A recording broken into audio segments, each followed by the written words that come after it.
দ্বিতীয় ম্যাচে ২ গোল করে রোনালদো বলেছিল আই অ্যাম ব্যাক। কিন্তু আজ গ্রুপ সেরার লড়াইয়ে কলম্বিয়ার বিপক্ষে সেই রোনালদোকে যেন খুঁজেই পাওয়া গেল না। ৯০ মিনিট লড়াই করেও গোল নেই, জয় নেই। ম্যাচ শেষ হলো ০-০ ড্রয়ে। আর এই ড্রয়ের ফলে Colombia group champion, Portugal runners up হিসেবে শেষ ১৬তে উঠল। তাহলে প্রশ্ন হলো, রোনালদো কি সত্যিই হারিয়ে গিয়েছিলেন, নাকি কলম্বিয়ার পরিকল্পনায় তাকে নিষ্ক্রিয় করে দিয়েছে? শুরু থেকেই ম্যাচটি ছিল ট্যাকটিক্যাল। কলম্বিয়া বলের নিয়ন্ত্রণ ও আক্রমণে এগিয়ে ছিল, অন্যদিকে পর্তুগাল সুযোগ পেলেও শেষ মুহূর্তে কাজে লাগাতে পারেনি। ম্যাচে একাধিক ভালো সুযোগ তৈরি হলেও গোলের দেখা মেলেনি। রোনালদো কোথায় হারিয়ে গেলেন? উজবেকিস্তানের বিপক্ষে ২ গোল করে সবাইকে জানিয়ে দিয়েছিলেন আই অ্যাম ব্যাক। কিন্তু আজ রোনালদোকে সারাক্ষণ কড়া মার্কিংয়ে রাখা হয়। বক্সের ভেতর মানসম্মত সার্ভিস খুব কম পান। উইং থেকে কার্যকর ক্রসের অভাব ছিল। মিডফিল্ডের সাথে সংযোগ বারবার বিচ্ছিন্ন হয়েছে, ফলে ম্যাচের বড় অংশে তাকে অনেকটাই নিস্তেজ দেখা যায়। কলম্বিয়ার মাস্টার প্ল্যান।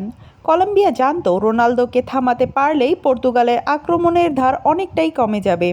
তাই তারা ডাবল মার্কিং করেছে, দ্রুত প্রেসিং করেছে, মাঠ দখলে রেখেছে। শেষ দিকে তারা একটি গোলও করেছিল, কিন্তু খুব অল্পের জন্য অফসাইড হওয়ায় ভার সেটি বাতিল করে দেয়।